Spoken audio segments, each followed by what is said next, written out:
La majorité de ce qu'on mange, de tout ce qu'on trouve, ce n'est pas offert tel quel par la nature, quoi. C'est soit hybridé, soit greffé, soit sélectionné. Mais la nature, elle nous apporte quelque chose d'authentique.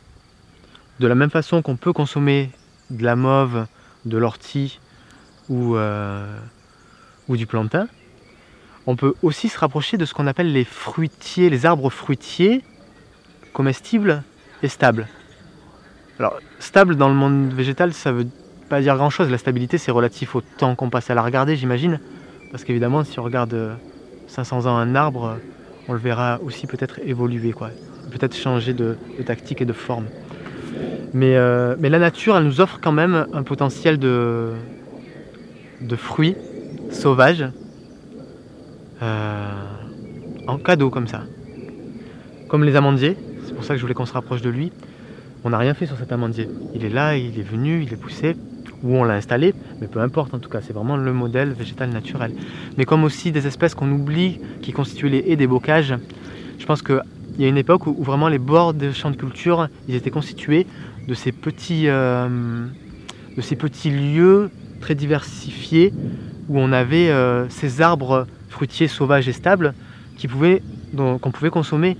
C'était tous ces pruniers sauvages qu'on cultive plus, c'était les kakis qui sont sauvages, c'est la nèfle aussi, c'est la corme, c'est le cornouiller mâle et les baies qui se mangent.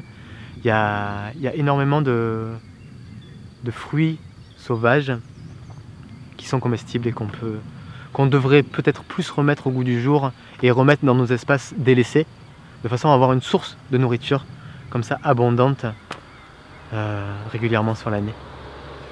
Alors pour la petite visite du jardin, dans ce micro-espace que cerne la caméra là, ce qui me plaît c'est voilà, d'une part un espace de culture où on a décidé nous de faire de la place, de faire fi des plantes qu'on ne voulait pas, de les extirper de là, de les virer, de planter nos échalotes et nos oignons, mais en gardant à proximité des plantes qui sont plus du sauvage et qui nous intéressent. Ici on a du trèfle rose, qui est une plante, une fabacée, une légumineuse super intéressante pour le sol parce qu'elle permet de fixer un peu d'azote de l'atmosphère et de le restituer dans le sol. Donc de l'azote dont bénéficient toutes les cultures aux alentours.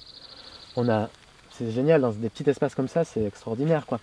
Ce trèfle rose, non seulement c'est une fabacée qui donne de l'azote au sol, mais en plus il a une partie comestible de par sa fleur. On a de la mauve qui se dessine ici, de la mauve qui est comestible de par sa feuille, de par sa racine, de par ses fleurs aussi bientôt, sans parler de ses aspects thérapeutiques. On a du blé qui ressort, qui est issu de la paille, du paillage de l'année dernière du jardin. Et peut-être dans le champ, qu'est-ce qu'on peut apercevoir? Un peu des fruitiers qu'on met en place. Voilà, l'idée c'est différentes strates, différentes hauteurs, chacun bénéficiant de la présence de son voisin, soit par de la lumière, une ombre, soit par des propriétés de la plante. Et que chacune des plantes aussi, elle nous intéresse, nous, personnellement. Peut-être des fois par leur beauté, comme les graminées, et des fois par leur côté médicinal ou alimentaire. Voilà le jeu de construction dans le jardin, dans des strates différentes, dans des utilisations différentes. Quand je dis qu'ici on est sur un jardin participatif, et que je trouve chouette que chacun s'investisse à petite échelle 3 heures par semaine pour se nourrir, ça m'interpelle particulièrement parce que il me semble qu'on devrait tous à petite échelle s'investir dans ce que sont les besoins qui nous sont essentiels, comme la nourriture, parce que le boulot de paysan, je trouve que c'est un boulot qui est difficile. C'est un boulot d'extérieur, c'est un boulot sous le froid, c'est un boulot avec la chaleur. C'est un boulot physiquement usant. Et je trouve ça quelque part un peu gonflé que tout un chacun on se repose sur les paysans qui donnent leur vie, parce que les paysans qui ont envie, qui ont une passion, ils donnent vraiment leur vie à ce métier-là. Et je trouve ça un petit peu gonflé qu'on ne partage pas ça avec eux, quoi. Et quelque part, ça nous éloigne de ce que c'est la nourriture, de ce que c'est la production. Et ça nous rend un petit peu plus indifférents à notre relation à l'achat du légume quand on est en supermarché. On pense un petit peu moins à ce que c'est de le faire pousser parce qu'on ne s'en occupe plus.